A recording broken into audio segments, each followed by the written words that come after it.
So let's get the meeting started with Arnold and the sky this month. Well, thank you, Paul. It's my pleasure to do the sky this month from my home in Whitby, Ontario, which is about a half an hour east of Toronto, on a good day. I'll be covering the period from tonight to August the 3rd. That leads us up to our next meeting. And the dates and times in my presentation are based on the Eastern time zone, and I'll be showing the sky as seen from Toronto. Now, the nights this month will be warm, buggy maybe, but warm, and full of wonderful targets like star clusters and nebulae and double stars scattered along the Milky Way and globular clusters on either side. The gas giant planets are back, and there are meteor showers too. But before we discuss all this, I want to give you two mission updates. Is this the end of the Hubble Space Telescope? Well, that would be the worst case scenario following the failure of its main computer last month. Hubble is unable to continue doing science operations. NASA is working on a plan to switch the 31-year-old telescope to backup hardware and will test it on a high-fidelity Hubble simulator later this month. If successful, they will execute the plan on the telescope itself. So please, keep your fingers crossed. Now, back in December 2019, Boeing attempted to dock an uncrewed Starliner capsule at the ISS. And after reaching orbit, a mission clock decided it was time to start orbital insertion. But they were already in orbit, and so much fuel was wasted keeping the craft under control before the error was fixed that Boeing scrubbed the attempt to rendezvous with the ISS and brought the capsule home. So they will try again on July 30. On to observing. Well, if you are new to astronomy or wanting to expand your knowledge of the night sky, the RASC has developed 8 observing programs to help. And here are 5 of them for new and intermediate level observers. On the far left, the Explore the Universe is open to RASC members and non-members both. And for newcomers watching tonight, this program will help get your observing off the ground.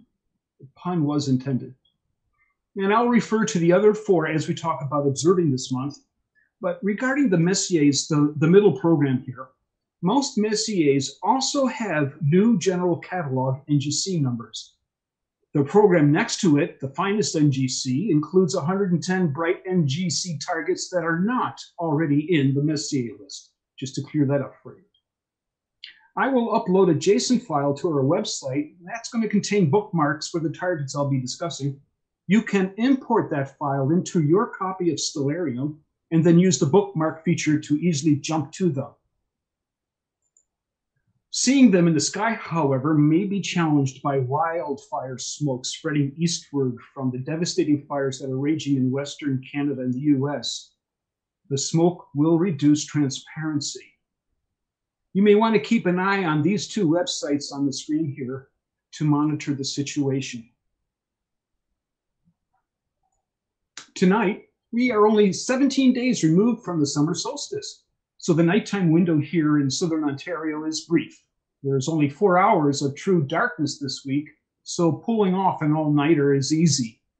Night grows to 5.5 hours by August the 3rd. And for observational astronomy, well, you can enjoy an extra 90 minutes to 2 hours by including astronomical twilight, when it's dark enough to enjoy the planets and double stars, for example.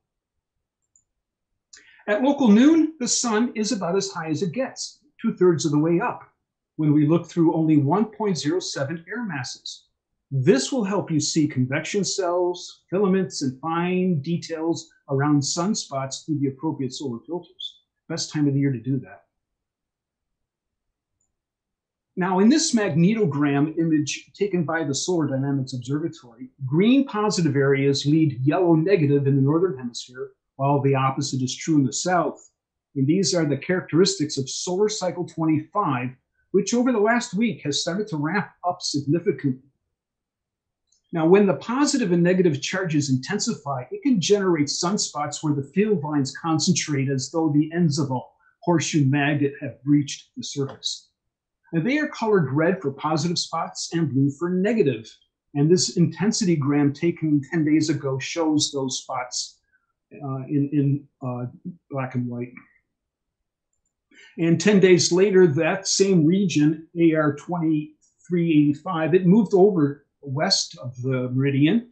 And on that same day, Jeff Booth took a great photograph of that sunspot on the same day. Now here is my weekly alert from SWPC that I receive in my inbox every Sunday night that mentions last week's activity. Storms are not expected in the upcoming week, but that can quickly change. The R3 storm that occurred last week came on the 3rd of July, and on the day before, there was no sunspot at that location. In other words, the sunspot responsible for that storm rose to the surface in just one day and immediately it began emitting M-class flares. So it's possible that there could be activity next week. You never really can tell. But if you want to subscribe to the service, there's this website down here. You will get these emails once a week on Sunday nights. But if something dramatic happens, they will send you an email immediately and not make you wait till Sunday night to find out.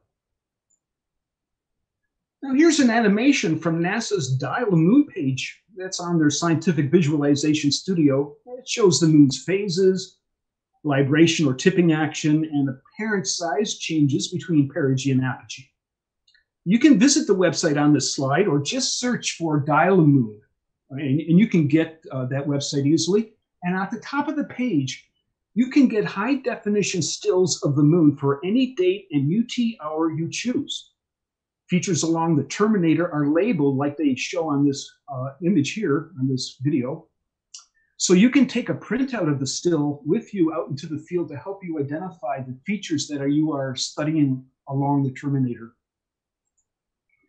If you're out before sunrise tomorrow morning, you can study the southwest limb of the moon, which will be tipped favorably in our direction. And 2 weeks later, as the moon approaches full, libration tips the opposite northeast limb our way, giving us a really good opportunity to study the Belkovich crater and Heian that's pressing up against its northern wall.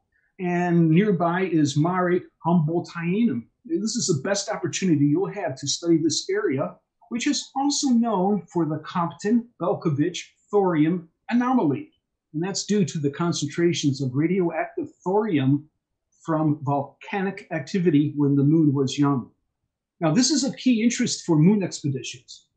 In a 2009 team report in Nature by Peter Schubert, he wrote, "Thorium on the lunar surface can be transmuted into fissile uranium suitable for a controlled chain reaction to provide heat.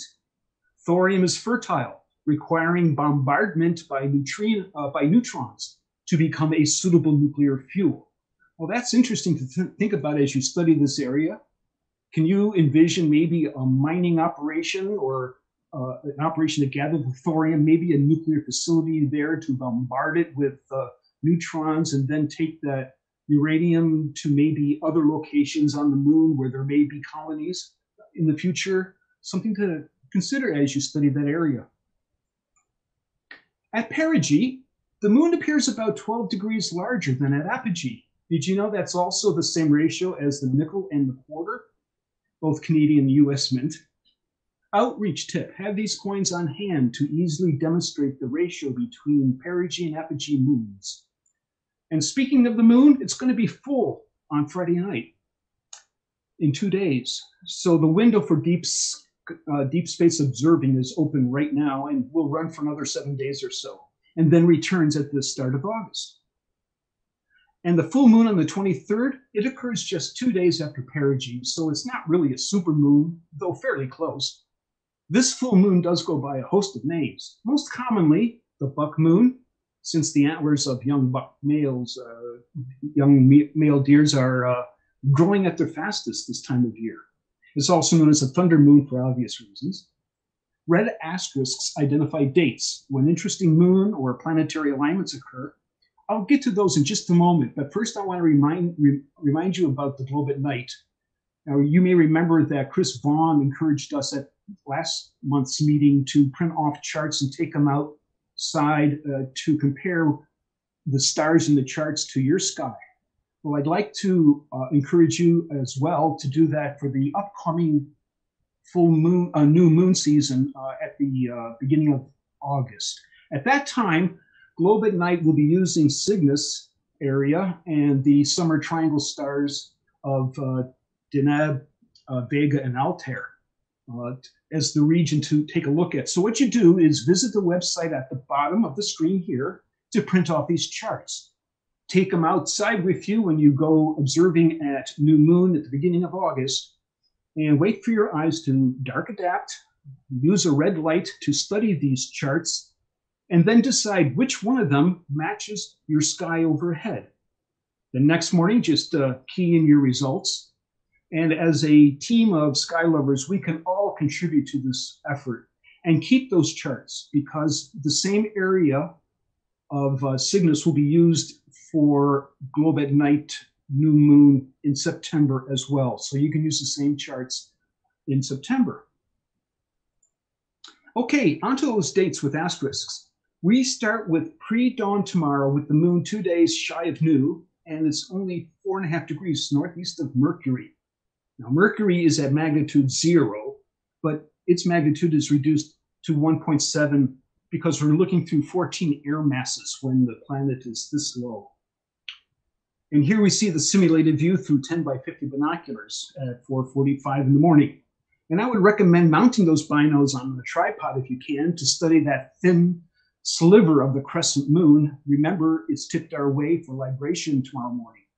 But whatever, give it up at 5:30 shortly before sunrise, because you don't want to have your binoculars aimed east when the sun comes up. Now, 4 days later in the evening, low in the west, Mars, Venus, and the young crescent moon form a 6-degree line as seen here through the same 10 by 50 binoculars.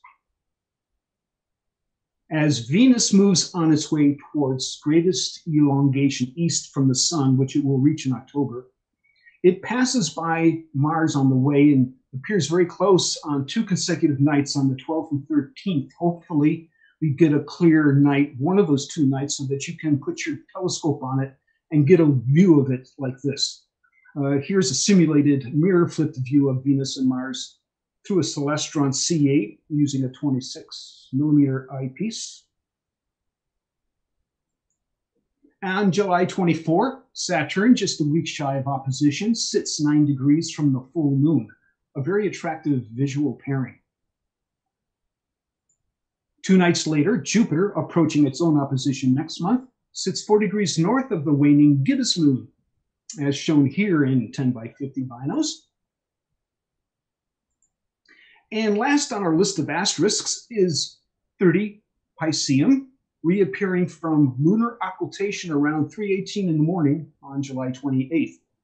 30 Piscium shines at magnitude 4.37, which is fairly bright. That means you should be able to watch this event. Even from a suburban site, you really don't need a really dark location with a star this magnitude. So if you are out observing or imaging at 3 in the morning that morning, you can watch the star pop back into view from the moon's eastern limb around 3:18. I'd like to show you 2 adjacent targets on the moon to zoom in on and study. The targets are from the Explore the Moon telescope observing program. First is Mare Crisium, the Sea of Crisis, a very flat mare that has a mass concentration located below its center. And maybe that's the leftover of the impactor, or maybe it's the result of heavy molten material rising up through the impact cracks to fill that basin. Now, when the sun angle is low on the date suggested here, you can look for shadows cast by undulations on the mare and the walls of craters that have impacted the mare since it formed. Macrobius crater lies just northwest of Mare Crisium. It is 63 kilometers wide, and its western rim was punched by Macrobius C. The crater has terraced walls that are really still intact, and the central peaks, all of which stands out well in low-angle lighting on the suggested dates here. It's a very well-defined crater. Looks very fresh, crisp. doesn't look to be worn by bombardment very much. Now we move on to the planets. Here are the inner solar system planets as of tonight. And I can draw a horizon line between Mercury and the sun, suggesting that we can spot Mercury low in the east shortly before sunrise. And on the other side of the sun, in the evening sky, Venus and Mars lie nearly on the same line of sight, so they should appear close together this month. As we saw, they do pass close by in the middle of the month. By August the 3rd, Mercury has raced behind the sun. Venus has climbed a bit higher in our sky, drawing further away from the sun, while our orbit, quicker than that of Mars, is slowly bringing the sun between us. Now here's a second look at that moon-Mercury pulse on the morning of July 8th. At 5 a.m., Mercury is 5.5 degrees above the horizon, so you will want a very unobscured view to the east, or maybe an elevated perch to see or photograph this pair. Mercury will shine at magnitude 0, but reduced to 1.16 by 9.4 air masses that we would be looking through at that elevation. Now, in theory, a celestron C11 at 800x would show you Mercury's phase, which is 46% illuminated, but I don't think you can push an 11-inch to 800x. You would probably need a 16-inch monster scope to pull this off, and if you are so lucky, why not give it a try? Venus is now orbiting towards us as it comes around from behind the sun where it was back on March 26th. Throughout the summer and fall, as Venus circles around on its orbit, getting closer to us, its phase will shrink in terms of illumination, while its angular size will be increasing. In this graphic, we are able to detect its gibbous phase using a 10-inch dial, a short focal length eyepiece, and a 2x sparlow. A steady sky will be necessary to keep Venus still and show us its phase. You can try using a moon filter to reduce Venus's glare and maybe help you see the terminator.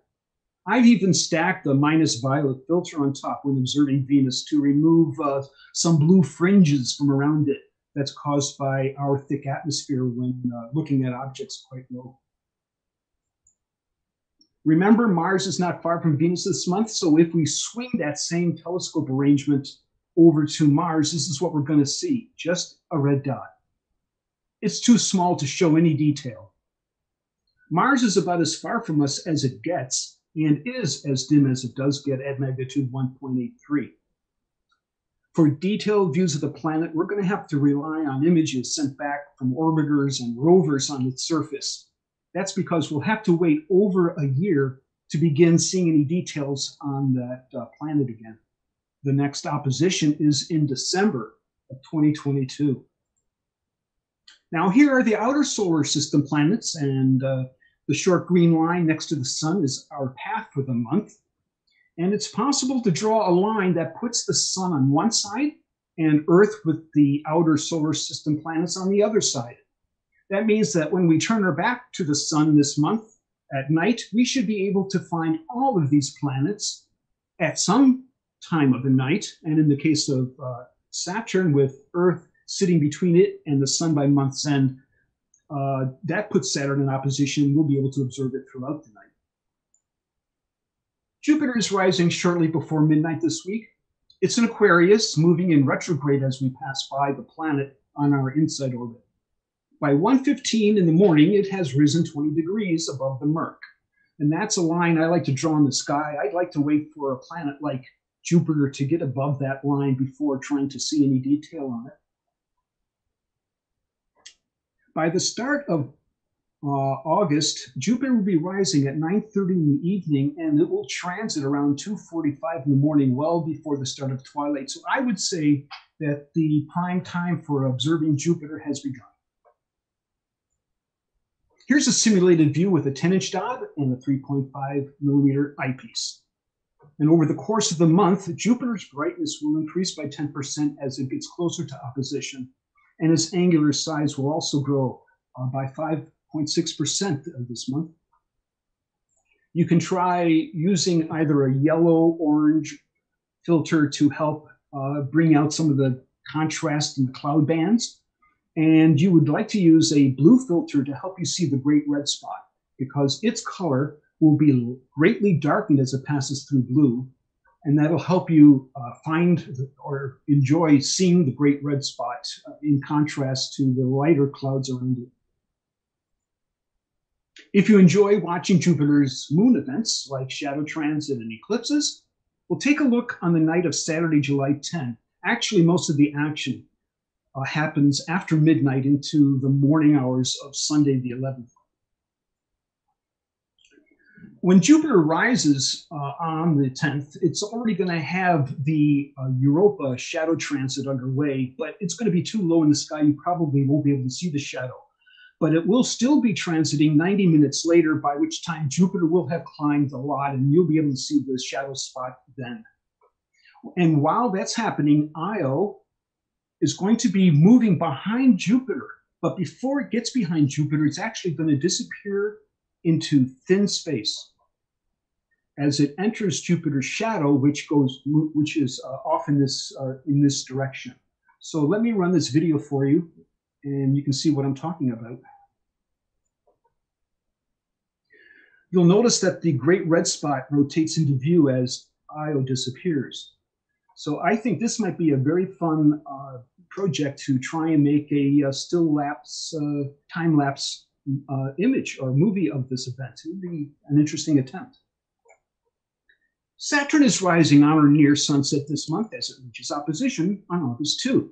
It's in Capricornus, also moving in retrograde as we pass by the planet. And for pleasing details, I again suggest you wait for Saturn to climb above 20 degrees latitude, which it will reach by 3 in the morning at the start of this period, and by 1 in the morning when it's at opposition. Saturn transits on opposition night. It will be, when it does transit on opposition night, it'll be 28 degrees up in the south, and that's 3.5 degrees higher than last year's opposition in June. So we're going to be able to get finer details, I would imagine. Saturn and its rings will shine at magnitude 0.18 at opposition, but there is an effect known as opposition surge when the phase angle drops to perfectly 0. So if you're observing Saturn on opposition, it's possible it could be a little bit greater than 0.18, at least briefly. And Saturn's largest moon, Titan, the only solar system moon with a thick atmosphere, that can be spotted in just about any optical gear, even binoculars. But you're going to need a 150 millimeter telescope, 6 inches or larger, to take in the smaller moons of Saturn. And you'll notice that Saturn's rings are no longer tipped to their max, hiding the southern limb of Saturn. Last year at opposition, the rings were tilted to their fullest and we couldn't see the southern limb, but now they're beginning to narrow. And they're going to continue narrowing for the next 4 years. The rings will appear edge-on and maybe impossible to see on March of 2025. A number 8 light yellow filter will help bring out Saturn's faint cloud bands and the polar regions. You might try a neodymium filter. It's going to block Saturn's prominent yellow butterscotch color, providing a different contrast to enhance the lighter cloud belts.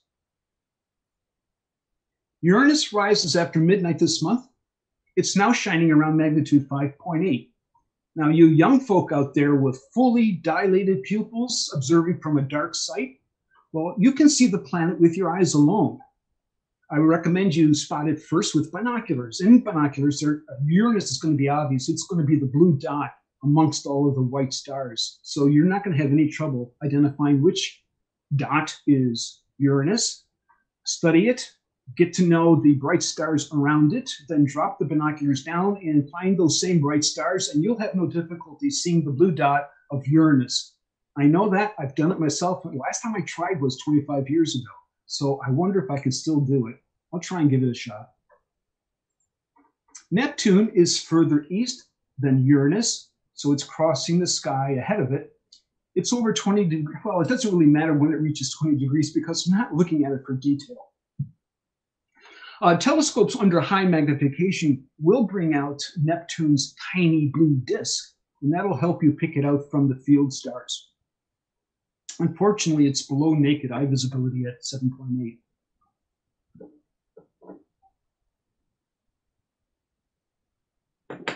Now, if you would like to track asteroids, here are two that will pass through opposition this month: 12 Victoria at magnitude 8.8 and 6 Hebe, more than twice as bright, at magnitude 7.9. The red lines show their retrograde movements this month from east to west, left to right. By the way, asteroid 12 Victoria is featured on page 244 of this year's Observer Handbook with a detailed finder chart. Hebe passes within 5.5 arc seconds of an 8.25 magnitude star on Monday, July 26 at 1:21 in the morning. This close pass would also make for an interesting time-lapse movie if you're so inclined. There are two meteor showers this month, one peaking and one ramping up. The southern Delta Aquarids peak on July 28-29. Unfortunately, as the radiant rises, so does a fat gibbous moon right next door. So the SDAs will be largely wiped out by that bright moon. They do have a zenith hourly rate of 16 to 20, but I'm imagining that the moon's going to wash out all but the very brightest. Maybe some will hit our atmosphere around the zenith and give us a chance to see them far from the moon. Meanwhile, Earth begins to pass through the debris trail of Comet Swift-Tuttle in mid-July, and that signals the start of the Perseid meteors, which won't peak until mid-August, which next month's speaker will no doubt describe in detail for us. The stream gets thicker as the month wears on, so as the darker conditions return at the start of August, our chances of seeing Perseids are excellent. Deep space. Wow. There's so much to do or see, so little time. As I mentioned earlier, the dark night window is only 4 to 5 hours long this month, so it's easy to pull off an all-nighter, and you may have to, with so many deep space targets to choose from in and around the Milky Way. You'll easily run out of time first. Now, I'd like to zoom in on the area around Sagittarius. We are looking in the direction of our galaxy center marked with the plus GC symbol. To me, the Sagittarius arm of the Milky Way looks like steam rising through the spout of the teapot. Now let's examine a Messier and NGC target in this area, starting with Messier 22. It's a globular cluster. It sits 2.3 degrees northeast of Cos Borealis, the star that's at the dome of the teapot. Just scan this area with binoculars or a spotting scope, and no doubt you're going to find it.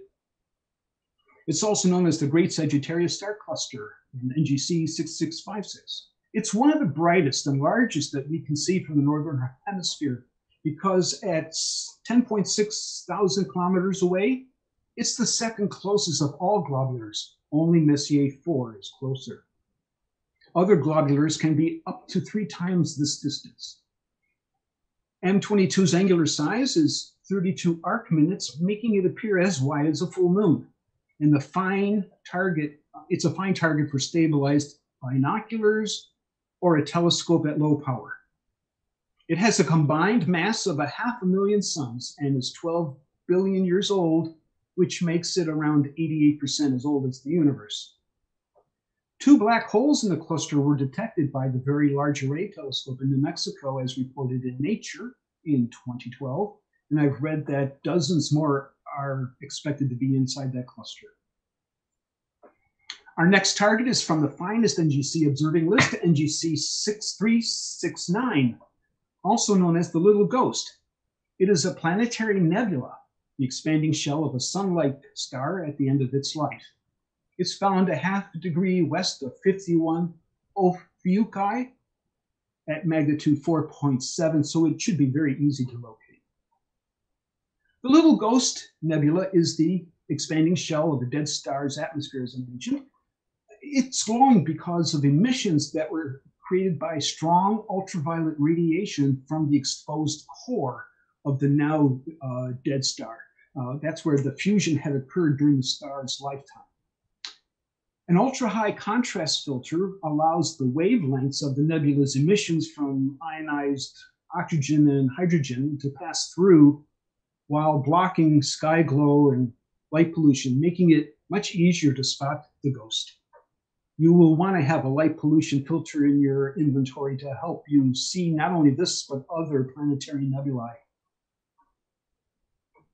Now, heading north along the Milky Way up to the constellation Scutum, we can check out another Messier object and a double star involving a red giant right next door. Open cluster M11 sits just a little under 2 degrees southeast of Beta Scuti, magnitude 4. The double star, noted here as H650 in this insert, it lies about 3/4 of the way to the cluster. Messier 11 is one of the densest open clusters, with close to 3,000 stars packed in an area 20 light years wide. Now, most of the open clusters we look at, they may have a few dozen stars, maybe a few hundred, but 3,000 stars in a cluster is very impressive. And this cluster is only 220 million years old. Its hottest members are massive Class B stars and some red giants who have already exhausted their fuel and have expanded into the red giant phase. The cluster is bright enough to be noticed as a bright concentration by eye alone under dark skies. It shows up well in binoculars, and in telescopes, it stands out as a rich concentration against the backdrop of the Milky Way. After checking out the wild duck cluster, slew a half degree northwest to find the sixth magnitude's orange star, HR 7083. It is a K2 giant star off the main sequence. The Hipparcos survey says it's 1,744 light years away, so that's a very bright star to be shining at magnitude 6 from 1,700 light years away. This star is part of a triple star system, though component B, the closest companion to the 6th magnitude A component, is dim at only 12 magnitude, and it's going to be difficult to find it in the glow of the main star. The more visible component C is brighter at magnitude 8 and at a more comfortable separation of just under 2 arc minutes. The Stellarium picture here shows a low-powered view through an 80mm refractor. HR 7083 and its C component are the 2 bright stars in the center. And with a 1.5 degree field of view, you can still see the wild duck cluster down in the southeast. For our final trio of targets, we'll travel further up the Milky Way to Cygnus, gliding near the zenith. And that's where we will check out 2 more open clusters and a double star. Open cluster M29 is easy to find under 2 degrees south of Gamma Cygni. M29 is an extremely young cluster of stars, just 10 million years old. The cluster's 5 most brilliant stars are supermassive B0 stars, 17 times more massive than our sun, and wait for it, 160,000 times more luminous. That's bright. Stars this massive live for only 10 million years, putting an upper limit on this cluster's age. And as a cluster, its apparent magnitude is 6.6, but I've read that it would appear an amazing 1,000 times brighter, if not for extinction caused by leftover material from the cluster's Earth cloud and more dust in the Milky Way arms. The cluster's brightest stars will form for you either a square and triangle, or a stubby, bent-handled dipper, or the hyperbolic shape of a cooling tower. NGC 6819 is found 5 degrees south of Delta Cygni. Under modest magnification, the rich cluster reveals a V-shaped concentration of bright stars, and that suggests a fox head, hence the name. It's unusually old for an open cluster at 2 billion years old, which is about half the age of our solar system. Other clusters usually don't last this long. They are taken apart, the member stars drift apart due to gravitational interaction with other stars, or because of drag from dust and gas that the clusters will pass through. Those will tend to pull the stars apart and break up the cluster. So this cluster must be in a relatively clear region of the Milky Way to have hung together for so long. Our final target is HR 7529, a magnitude 5.9 star found a little less than 2.5 degrees northwest of Eta Cygni. It is a member of a multiple star system. The Washington Double Star Catalog lists 6 companion stars. Now, the star and its nearest companion are the easiest two to find. The primary A shines at magnitude 6.4, and its neighbor B holds its own at magnitude 7. Component F is the next easiest at 2 minutes and 20 seconds to the southwest, magnitude 922. And with high magnification, a nice dark sight, and steady seeing, you might be able to spot components C and D. They are faint at magnitude 12. And with that, I will end my presentation and try to answer any questions.